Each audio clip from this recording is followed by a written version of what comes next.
Imagine walking into work one morning. Your boss is stressed, the market is uncertain, your inbox is overflowing, the project that seemed destined for success has turned into an utter dumpster fire, and within minutes, your mood begins to drop. The stress becomes yours, the frustration becomes yours, the anxiety becomes yours. Now imagine someone else walking into that same environment. Same challenges, same uncertainty, same people, same dumpster fire, but instead of absorbing the temperature, they change it. They bring the calm, they bring clarity, they inspire confidence. One person measures the climate, the other person creates it. Today, we're asking a simple but uncomfortable question. Are you a thermometer or are you a thermostat? And perhaps more importantly, what does leadership have to do with the temperature you create around you? This could be my favorite topic yet. Yeah, I'm so excited about this. I saw this clip on Facebook of the band director at Auburn. The head coach at Auburn invited the band into the football team's meetings, and the band director's like, "Look, our job is to be a thermostat. Preseason, postseason, early in the game, late in the game, hot outside, cold outside, up by a lot, losing by a lot. Our job is to create an environment that hypes you and the fans up." And I'm paraphrasing a little bit, but I loved that, right? I just loved I loved that the football team and the band were together, right? Like we're in this together. Like our job is to help you. It's not like, oh, look at the band nerds or, oh, look at the jocks. It was, we are, right? We're Auburn, War Eagle, right? Like they were one thing together. And then that the guy was like, our job is this. Straight line, right? Consistency, straight line. And I just love that. And then I remembered that on your podcast, you talked about this on, I believe, on episode 3. And I went back and listened to it, and you made some great points that I want to pull out of you as we're talking about this. But I think that this is so important when we think about it, because too many leaders play whack-a-mole and they chase an outcome instead of maintaining the conditions. Wow. You are fired up. I am. This one's got me pretty excited. There's some clients that I'm working with right now that are definitely thermometers. They think they're thermostats and they are not. And this topic could be really impactful for a lot of people. Powerful, actionable, and so visual. When you sent me that video of the band director and the football players, I was entranced watching the football players watching him. They were going out of their mind. The level of inspiration that they experienced and kind of transformational, mind-blowing insight was so powerful. And he kept doing this. If you watch his body language, we set the tone, we set the thermometer, we set the culture. That feels so much more empowering than like on the cartoons when the temperature keeps going up and the guy's head is going to explode and you're waiting for that vein that's popping out here. What a desirable state to be in versus feeling at the mercy of the climate around you. So funny because you can see how people fall into this trap. And it's the email. What happened with this? Why are sales down? When you have people in positions of authority who say, do this to their subject matter experts instead of create this outcome. One is very constricting and the other very enabling.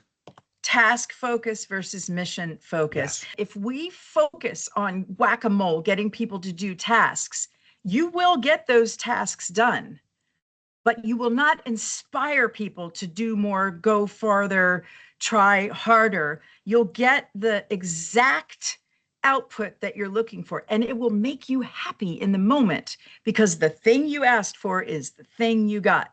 Except when you don't get the value and the multiplier effect of all those wonderful brains that you've wasted because you're so focused on the task. If you stay focused on the mission, tell me, do that thing where you were talking. Tell me what you want to accomplish, and I will dazzle you with a plan versus telling me what to do. When you tell me what you want to accomplish, then I can bring my expertise, my joie de vivre, my passion for my job. I can bring all of those things to bear and give you the best product. For a host of reasons, that's fantastic. For me, that's empowering. But for you as a senior person in the organization, why are you in the weeds? Why do you have me on your team? We talked about this last week with Sam the Banana Man. Why do you have managers if you're not going to trust them to do their job?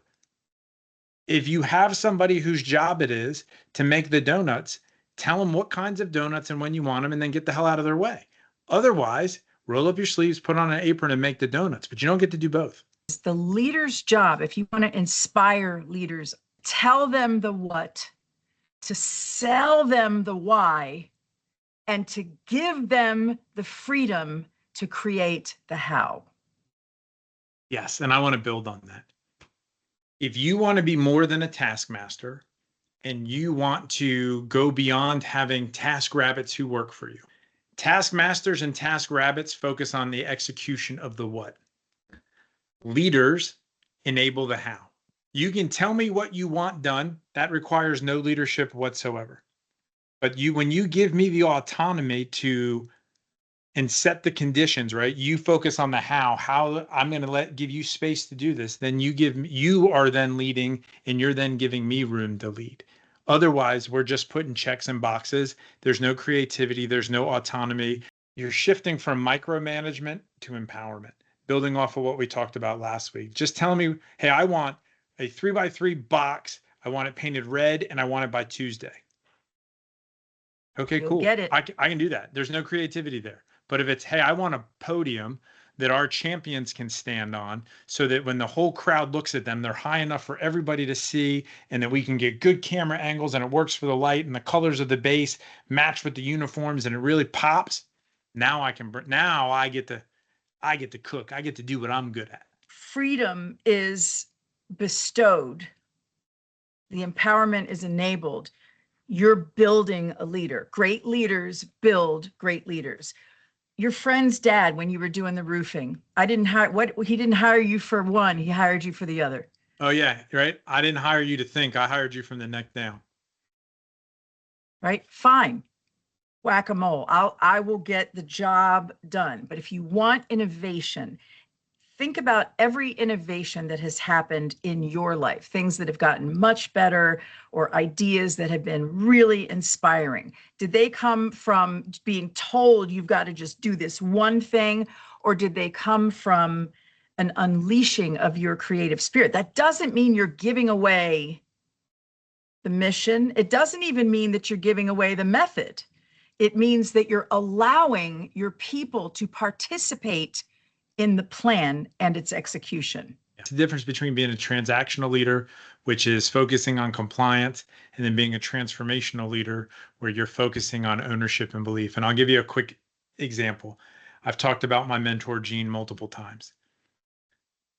My favorite tour in the Navy was probably working for him as his chief engineer. First day on the ship, I went to him with hey, I want permission to do this. And he's like, if you ever ask me for permission again, find yourself a different job. You tell me what you're going to do and what and why it's important, and then you go out and do it. Right? And wow. And his thing that he used to joke about is I'm not going to tell you how to suck the egg. And I loved that because I got to then run my department. No mistaking, he was still my boss, he was still accountable, he was still the guy, but it changed what I did. Instead of coming to him and, please, sir, I want some more, right? It was, hey, I'm going to have another bowl of porridge, right? Right? There was no mother may I. It was this, I rule my little kingdom. And my kingdom's a part of your kingdom, but I'm running it. I will do what you need to do, but you also can trust that I am going to do what needs to be done because I'm the subject matter expert of that area. And it really was incredible. And then he got to be a thermostat then instead of a thermometer. This is what I expect. We went ahead and we said, we had a 25-year-old ship. We went on a 9-month deployment. His goal was, I want to come home with all 7 of our main engines running. And we did. That was the goal he set. He didn't care. There were obviously rules I had to operate within. But it was do what you need to do within the rules to keep us online and able to answer tasks. That was empowering. When you wake up in the morning with that kind of leader saying, don't ever come to me again asking for permission, go lead. How does that waking up experience differ from when you're waking up in the morning and you've been hired from the neck down? It is really fun. Instead of waiting for someone to stick their hand up your posterior and puppet you to the right answer, you feel like you get to actually do the job you were hired to do. And that is really rewarding. Then you go above and beyond for that. You'd run through a brick wall for somebody like that, right? Those 7 engines are coming home. You would, but you know what the better part of it is? You then feel empowered to do that for your people. Mm-hmm. And then it kind of like rains down. Instead of then operating from a position of fear, hey, can we do this? Hold on, let me go ask. And then it's like you have to play the telephone game up and down. You then feel like you get to empower your people. That's how you create successful engagement, right? You create the conditions, you create the climate, so to speak, right? I want the house to be at 72 degrees. I set the thermostat. If I notice we're a little high, okay, cool. We'll cool it off. I notice we're a little low, we'll warm it up. But it's not this constant tail chasing. It's this fine tweaks, creating the environment, empowering people. Daniel Goleman was doing the research for his groundbreaking emotional intelligence. He interviewed more than 200 major companies. The number one core capability you need to have as a leader if you want to be successful, what do you think he found? I want to say curiosity. That actually is a beautiful connection. Self-regulation. And curiosity allows for self-regulation. If you blow up anytime somebody gets slightly a different thought or thinks in a different manner, if you blow up every time that happens, if your thermometer rises through the roof and people come to expect, oh man, Hendrick's going to lose it when she hears this, it creates a culture of fear. That is not self-regulation for you, dear leader, but even more deleterious. The people that work on your shift are going to live in fear. Fear begets fear. Yeah. Empowerment begets empowerment. Which one do you want to choose? Have there been times where you were more of a thermometer instead of a thermostat, or where your self-regulation wasn't where it could have been, or where you would have liked it to have been? Yes, the most humiliating 6 months of my life. What caused that? I mean, you can go into details of the situation if you want, but I'm more interested in, I think of you as such a calm and level-headed person. So what caused that resulting behavior? Can you do me a favor when we're done with this? Can you talk to my husband and tell him what you just said about how I'm calm and level-headed, and make sure you... In general, sure. I am. I was not during this time. So I loved your question. You want to know what knocked me off center. What you're really asking is, why did you lose your self-regulation in that period of time? I thought I had a job, so I sold my practice in Florida. Tom quit his job, Cape Canaveral. We got in our cars. There were no cell phones at this time, in the dead of winter, driving out to Kansas. And there was no job when we got there. And so I had disrupted our beautiful burgeoning life for this dream. And the dream turned into a nightmare. And I went into this victim level 1 energy. And I also creeped into a combative, not combative quite, but a conflictual level 2. type of energy because I was upset. And the reason, to answer your question, how did I get knocked off center, is because something happened that shouldn't have happened. People did not behave in the way that they said they would. There was an incongruence between promise and delivery. I didn't just take that personally. That was a lot of money that we were, standing to lose or gain for moving out there. So I got a job because it was a really tough time. The economy was not in a good space, tough time. So I got a job teaching swimming to 5-year-olds at the YMCA. And I was making $6 an hour while my $100,000 of student, the kick in of what I owed back from the parts I had to pay for my education. And this victim mode was rough, not just for me, but for everyone around me, because fear begets fear. And I became more fearful and more fearful as the weeks went by. There was one day I heard my grandmother's voice before she passed away. She said something about, you should feel sorry for yourself and get it out. Give yourself a good, long 30 seconds and then get back in the game. Yeah. Don't feel sorry, right? And tough, sweet, she wasn't playing when she was saying get back in the game. But I heard that voice, get back in the game. Well, what does that mean? I don't even know what to do. So one reason it happened is because the promise didn't come through. That was outside of my sphere of control. Sure. But the second arrow that I was pointing straight at myself, and unfortunately Tom and our cat, was what I did with that and moping around and, instead of getting empowered. So one day I hear my grandmother's voice and I found myself walking up to the visitor's gate at McConnell Air Force Base and telling the guy in the booth that I worked at Patrick Air Force Base training fighter pilots. And trust me, you want me here. Where's a job? Like, it was the silliest thing I've ever done.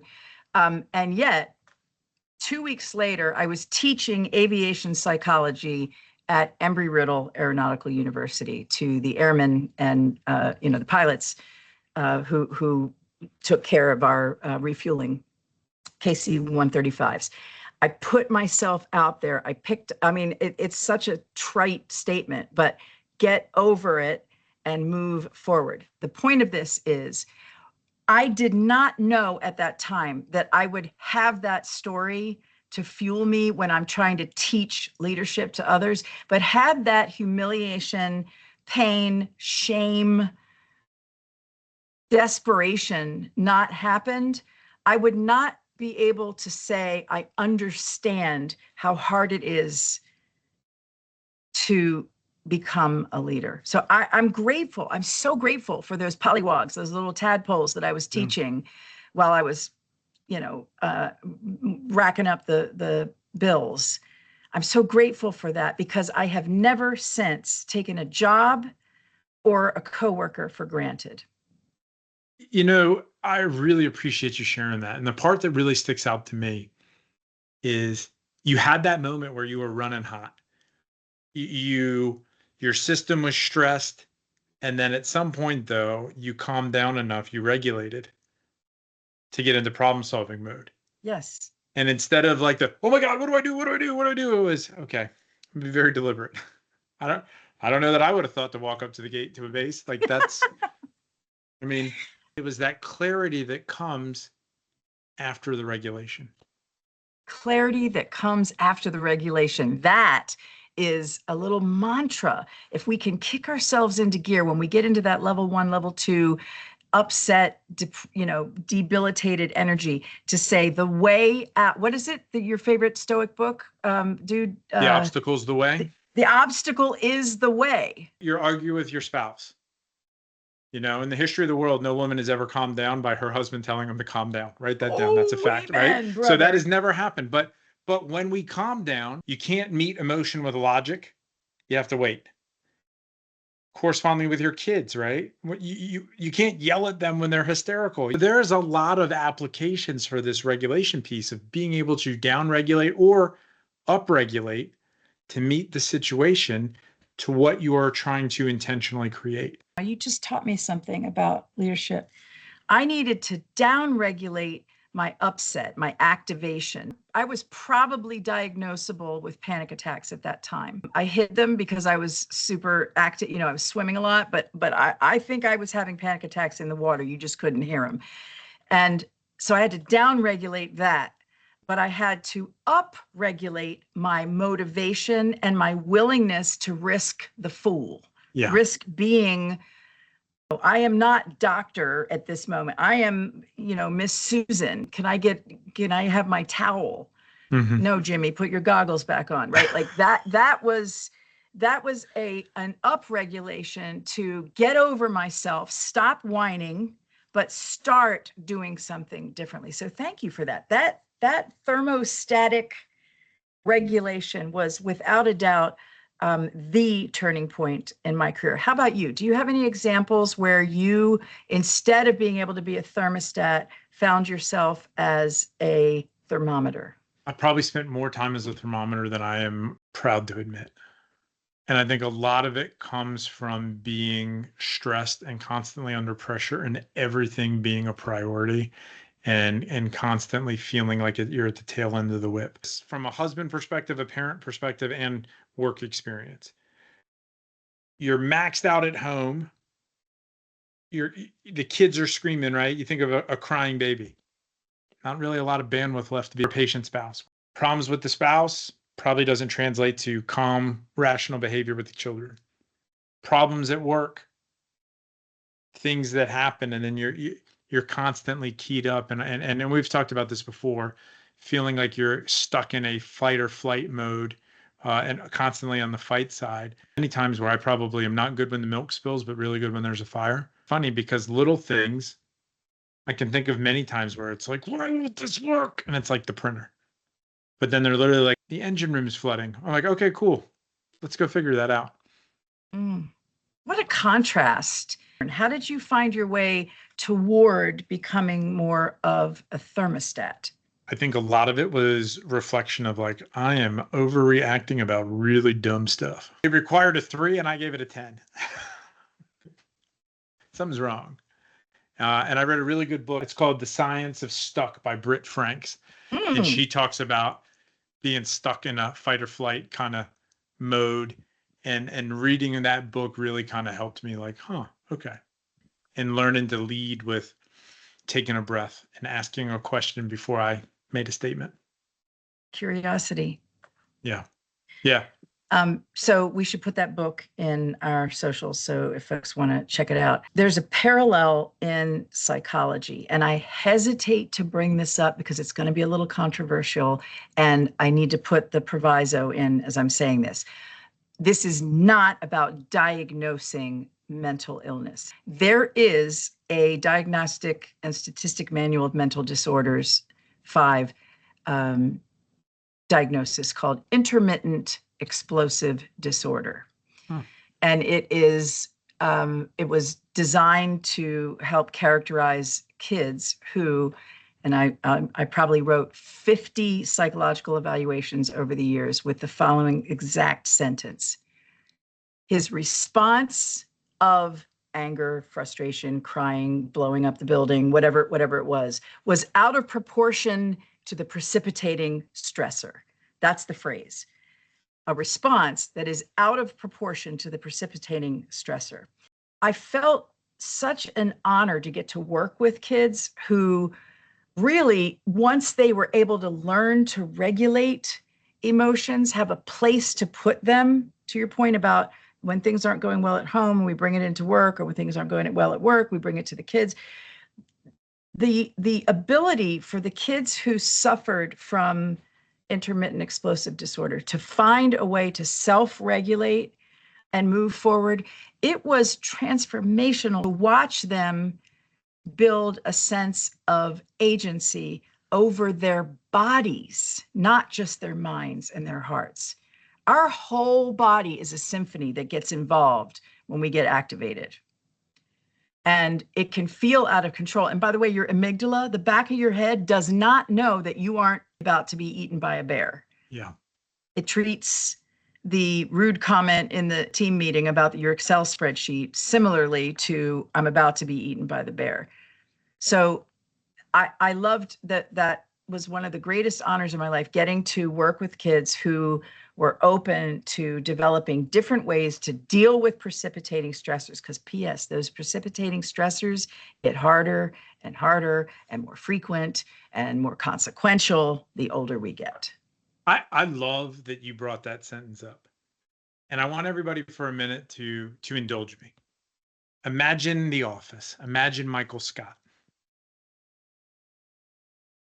A response that is disproportionate to the precipitating event. I feel like that right there could be the theme behind The Office.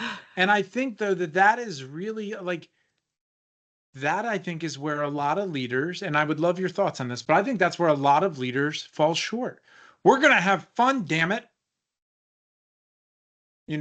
Or we have some sort of behavior that is taken out of context, so I'm going to apply way too much cowbell to the solution, right? Like, and think of any bad episode of The Office where Prison Mike shows up, and or whatever it may be, right?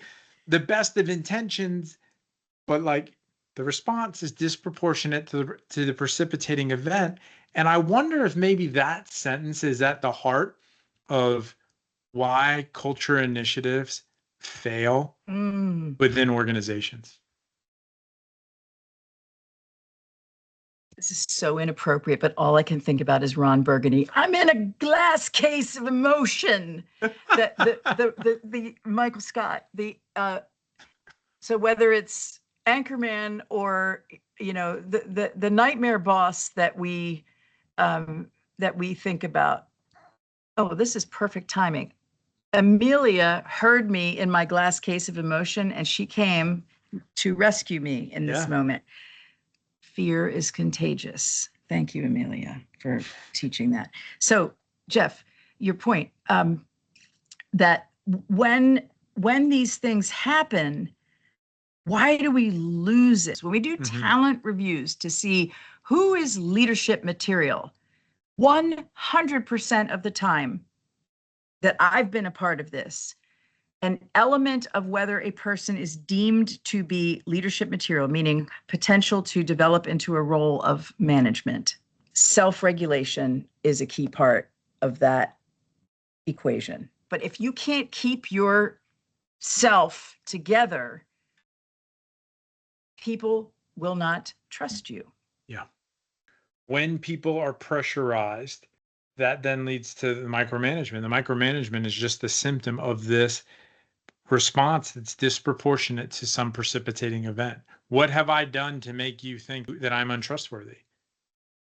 And if I've done something, why haven't we had a response that's appropriate to that? Why haven't we talked about it? Why haven't we instituted guardrails? Or if I'm unprepared for my job, why are you giving me this task without sufficient support or the recognition of I'm putting you out there on a wire by yourself? And this disconnection between outcome and input. I love that. A response that's disproportionate to the precipitating event.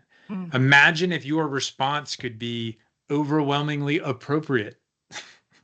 What a difference. Go back through all of your catalog of walk of shame moments in your leadership career. We all have them. Every single one of them could benefit from a more regulated response in the moment. It is that regulated response to, no matter how egregious the mistake or the misgiving is, the response to it determines what happens to you next. Yeah. You can't do anything about the missed Excel spreadsheet. You can't do anything about the hiring decision that you made you can do something about it, but it's done, right? What you do with it next, and if you can do that in a self-regulated manner, you will create the conditions for people to find success. If you panic and you beat yourself up or you become a nightmare around people because of this situation. You're going to try to cover it up by blaming and pointing fingers. You've doubled the negative impact. Yeah. Every leadership misstep I have that I reflect upon, like, comes from a moment where I reacted instead of responded. There was an emotional component to it that fueled my behavior. And that's not to imply that emotion is bad. It was a dysregulated emotional component. I gave into frustration. I gave into anger. I purposely chose very pointed language to be hurtful. So when I think about, I could have done that differently, but I approached it in a more regulated way. I have a much different opinion of those events than the times where I was emotionally dysregulated. Thermostat, thermometer. I would not enjoy hearing the words roll tape on my catalog of thermometer actions in life. You cracked me up. We had something we were working on together. You wrote me a note and it said, for my development and understanding, could you please explain what the purpose, in other words, what are you thinking, Hendrich? But it was so well crafted and well received that it allowed me to go, that's a pretty dumb idea. How about we not do that? Yeah. You created conditions. If you can create conditions where we do not have a scarf threat or an away state, if we create a toward state, we can solve darn near everything. I can think of a couple of people who worked for me and would kind of come up and be like, are you okay? How wonderful is that, right? When your team is actually your team, when they're actually on your side instead of the us versus them, it's like an actual we. The thing you brought up about that, I typed that message maybe 3 or 4 times. I literally was trying to understand where you were coming from because I wanted to be able to execute. But I wrote that thing 3 or 4 times, and that's the challenge of teams, right? 7% of communication is the words we use. So it's really hard then that I was on that type of conversation, you're giving up 93% of the communication spectrum. But that can be helpful. When you are able to ask somebody, hey, can you help me learn? You try to make it very like palms up. Like, I just not questioning you. I just want to understand. Help me out, right? It's very like. I just love it. You would be bold. Sure. What did Jeff 1.0 in that, like, what was the first sentence versus the sentence that actually came? Like, what goes through your mind in those moments when you get a WTH? Honestly, what goes through my mind is the first one is very short. For the audience, Susan and I are believers in and practitioners of DISC. And I am a DC, so I'm very direct and precise. And Susan is an SI, very supportive and emotionally supportive. And so I write like, what are we doing? And then I remember that my lovely colleague and boss is a relationship person. And so then it's like, hey, how's your day? I hope the cats are well. How's the weather in Delaware? And just by the way, clarity, what were you thinking? well, but again, I try to make sure that the difference is, as I have tried to become more of a thermostat at my level, I try to deliver my message in a way that is going to increase the likelihood that the audience is going to receive it. Whether the target audience is you, whether it's my children, whether it's my wife, whether it's my best friend, whether it's my coworkers, right? Like it's really about being intentional. And again, having a response that's proportionate to the precipitating event. If I didn't I asked somebody today, for my clarity, the thing you said to do, is that in addition to the thing I did yesterday, or are you referencing the thing I did yesterday? It was wonderful, because had I read it one way, I would have gone down a path and maybe scheduled some meetings and ruffled some feathers. And nope, I was referencing that. I just wanted to leave everybody else in. Wonderful. Thank you for the clarity. And it's over and it's done. And there's no hard feelings and there's no misgivings and there's no mistakes and there's no misalignment if you can address it the moment it comes up. So for our listener who wants to move from being a thermometer reactive to the temperature of the room or the moment or their internal concerns, to a thermostat where they, like the Auburn marching band director, I would love if an Auburn band member would reach out to us and let us know what that looks like. Wouldn't it be amazing to talk to somebody who's been coached by this guy and think about it? Anyway, so for our listener who wants to move from thermometer to thermostat, what would be one action they could take to move in that direction? If I were your coaching client right now, and you helped me uncover that my responses are disproportionate to the precipitating stressor, and I say, okay, first you got to recognize that you're doing this and that you're scaring the kids by screaming at your husband or your whatever. You got to recognize that it's happening, but then you've got to know what to do. And then you've got to be able to do it in the hard times, not just in the role plays in the classroom. So what would be something a person could do if they wanted to learn and practice to become a thermostat? So I love this. I think the first part is that self-awareness piece of recognizing how you respond in certain events. Do you index more on the cool and calm side, or do you run a little hot? I run a little hot. So then I start to think about times when I run hot. I like to notice physical sensations. So I know when I'm really fired up, my arm tingles, my ear tingles. And so if I feel that heat on my neck, I'm like, I got to calm down. I got to do something. I see you going like this in a meeting, I better start sending you calming messages. So if I were working with a client, I try to create the awareness between the mind-body connection. What do you feel when you're thinking this? In the interim, while we're building that awareness, the number one tool I like to create an air break or a fire stop. And by that, I mean, what's something you can do to de-escalate or calm down in the beginning? So I love the advice of make your first word a breath. So before I'm going to answer, I read somewhere that an emotion is a 6-second physiological response to a stimulus. So if I can cut off the spike of that 6 seconds, I can regulate. So make your first word a breath. So, and then talk. Or to channel your grandmother's advice slightly differently, right? Buy yourself some time. Is it Tiger Woods used to talk about, he gave himself 7 steps to either celebrate a shot or to be pissed about a shot. And then it was on to the next thing.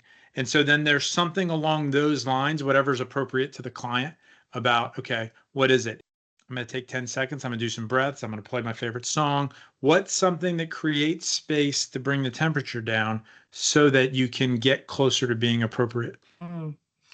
Creating a safe space. You're creating a safe space when you take a deep breath. You are creating the vessel of yourself to allow for those emotions to spin around for those 6 seconds in which they're peaking, dissolve and resolve over the 90 seconds that it takes to sense make and do something with them. And then suddenly you are able to be in control. That doesn't mean that what happened to you just now is okay. And what the other person said is cool. What it means is I am not going to be rattled by what happens. Unstoppable, impervious, cool under pressure, however you want to phrase it. The idea is I become a vessel where my first word is air, a nice deep breath. I really love that. Another great tool is you can choose not to engage. I'm not sure how to respond right now, so I'd like to come back to this in a couple minutes when I've had a chance to process. You've given me a lot to think about. That may be what comes out externally, where in my mind, I'm like, oh yeah? Right? Like I'm ready to like breathe fire. Oh, interesting perspective. I hadn't considered that. Give me some time to think about it. You don't have to react. There's probably like 10 lessons that I learned over the last 10 years, 15 years that really changed me. One of them was not everything's a now decision. Not everything has to be a fight. You don't have to do this. You don't have to be angry. You can have the conversation later. Interesting perspective. Let's talk about that later. And if you're really fired up, you can tell people, I'm having a response to that right now. And I'm not sure how I feel about it. You hit something. It's happening. so that I can give you an appropriate response, I would love some time to chew on it.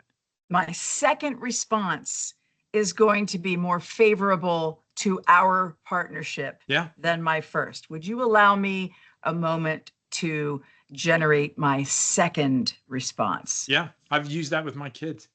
If you keep pressing me, you're not going to like the outcome. If you give me a couple minutes to think about what you've asked me, you'll probably get a better answer. So, Jeff, here's what's different about what you just did than some of the ways that we react that get us into trouble. In both of your examples where you put some distance, the fire break, you got to break some ground if you're going to create a fire break, first of all. So it's got to get dusty. But both of your examples that you gave weren't just cease and desist messages. They had the codicil to them, which said, I'll be back. I'm not going away forever. This is a great marriage tip, by the way. I'm not going away forever. I just can't stand your face right now. And I'm going to leave the room, and then I'm going to come back because I love you too much to let this silly thing take over my physiology and our happy date. Yeah. Can you give me 10 minutes? So closing the loop, when there is reactivity, you get to choose a response that is more in line with your values. Absolutely. We talked about doing it in family context, but imagine doing that to your work husband or your work wife, right? The person in the cubicle next to you. You're going to spend 7, 8 hours a day with them. You hit a nerve. I know that's probably not what you meant, but you did. So give me a minute and we'll be able to do this differently. I didn't mean to hit that nerve. I didn't even know that that was an issue or something that was tender for you. When our buttons get pushed, much of the time, the other person, the button pusher, or the wire tripper, doesn't recognize. Okay, I'm supposed to be an expert in human behavior, psychology. Ooh, Dr. Susan. I came home today from the hospital. I had my computer, my laptop, and I'm plugging it back in. My poor husband. Oh my God, this is, if there was tape of this, you turn on, you wouldn't listen to, you'd be like, I'm not listening to her. So I'm trying to plug my thing, and there's 4 plugs that need to go in. I can't find the 4th one. I'm late for a meeting. I hate being late. And I am screaming. I am screaming as if my child is being, abducted. And Tom comes in and he's like, what's the matter? Cord is all I could get out. And so he's like, let me help you. And so I stepped away for a moment. And in that one brief nanosecond, I realized how ridiculous I was being and how childish I looked. But I went right back to my little tantrum because it felt good. And then the cord was suddenly fixed and I was able to regulate. So sometimes we can do, as humans, something called co-regulation. Yes. Co-regulation is a beautiful process in which one human or one being, Amelia, my cat, can impact the responsivity or the level of reaction of the other. And co-regulation can be a beautiful thing to help us calm down, but it also, fear begets fear, right? So co-regulation allows 2 people to do what we call in music entrainment, where we get in sync and make the moment better. How can we co-regulate in the workplace when we see that somebody is reactive? I love that you brought up co-regulation, because I think when we create the conditions and the awareness, you and Tom have obviously a history of being on the same side. So when you are reactive, he can be responsive, knowing that there's trust there. Yes. So there's a history and a pattern where that works out. And I think that really is important. Co-regulation becomes so much harder when there's an environment of fear, when there's an environment of pressure, when there's no trust. Then there's no response to the boss who's running hot. None of this, hey, we got this. That doesn't work. That becomes, you're not taking this serious enough, and only spins them up more. So I think to your point, in a work environment, you need to create the conditions for trust and intentional teamwork before co-regulation is necessary. Mhm.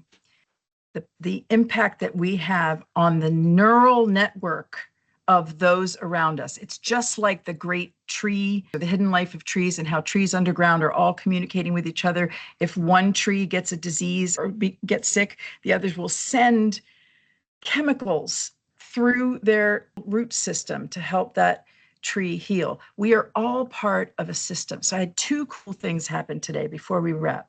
Well, I was teaching a class on the concept of direct communication and how radical candor, Kim Scott, can be such a powerful tool to preserve or build trust, but also ensure accountability. That's the whole point. Radical candor requires deep care and strong accountability. So this colleague of mine was talking about how the reason I got so activated is because he was challenging my integrity. And in that moment, I recognized she's got some work to do, possibly in the area of communicating or preserving her integrity. Otherwise, we wouldn't react. If I said to you right now, Jeff, you're a terrible opera singer. Your soprano is so off.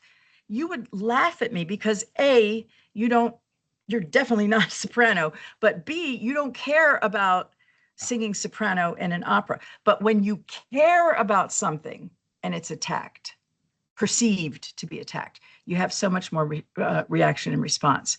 So choosing in advance the strategic awareness of your hot buttons. What are the things that are unfinished business? She has some unfinished business, and we talked about that, and she was like, wow, that's the thing. It has nothing to do with the other person and what they said. They just happened to trip the wire. This is your issue with you, your beef with your past that you get to work on and work through it. So I love that. The second one, did you know that our colleagues turn on this show while they're working in the operating room? I had no idea this was happening. How cool is that? I had no idea either. So we better keep our act. We better stay regulated, right? Because otherwise, whew, now I'm going to try to be less funny. I'd hate for someone to like giggle or have a mistake. I really am loving the beauty of the thermostat as we're getting ready to wrap up, right? Like a thermostat's about you intentionally create a condition and then it regulates to that condition. Like, I'm really kind of embarrassed that I hadn't thought about this metaphor before. That how great is that, right? As a leader, 72 degrees. That's where we're going to be comfortable. We get a little warm, all right, let's cool it down. Get a little cold, let's heat it up, right? I'm intentional about it. I want it a little cooler before I go to bed. My takeaway for leaders would be, how intentional are you? And how much is what you're putting out being received? And I think that would be a great checksum with your people for your next check-in, is to ask the question. Think about what your leadership brand is and find a way to ask your people what they're getting from you and see if they match. You can set a thermostat to 32, but if you want to know if your AC is working, get a heat gun and walk around and shoot the air ducts. It's 75. What's going on? Powerful. Thermostat concept is a negotiation. When in a family or in an office, Gary Vaynerchuk says, find the person that everybody can't stand in your office because they're a bully and they're mean, and fire them immediately, right? That's a pretty radical approach. Being a humanistic psychologist, we can save them all. So I'm going to try to work with people. But the concept is the same. When there is one person who is disproportionately impacting the regulation, the equilibration of temperature in the room, that becomes an issue. And if you don't address it, then everybody else is either going to be sweating because it's too hot, or they're going to be freezing because this one person has a disproportionate impact. As leaders, may we be aware of our regulated self, what that looks like, versus our dysregulated self. As you said, Jeff, you like to do physical sensations. That's a wonderful way to get a little bit of journalistic distance from self, which we just learned in some really cool research that just came out. Check out the APA journal. the more you can have separate from the emotion, observe it, and comment on it as if you're a journalist. Wow, Susan is freaking out right now.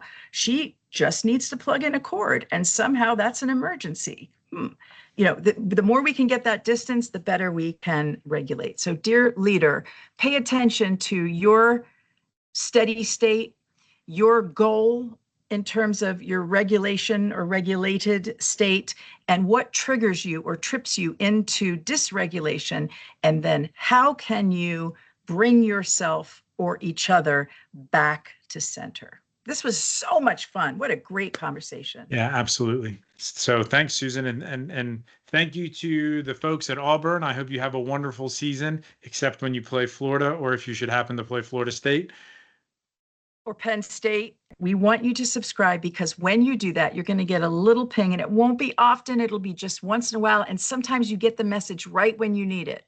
Please like, subscribe, and comment. It helps us reach more people with the conversations that we're trying to have, and we get excited about that. So this is Imperfect, Better After Broken. This is the show where we celebrate the cracks, the scars, and the stories that make us stronger.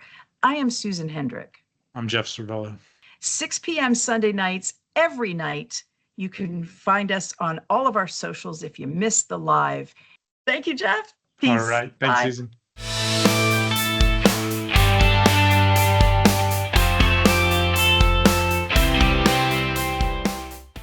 We're going to be thermostats. Damn it. You don't tell us what to do. Please, sir, I want some more. Right? It was, hey, what were you thinking?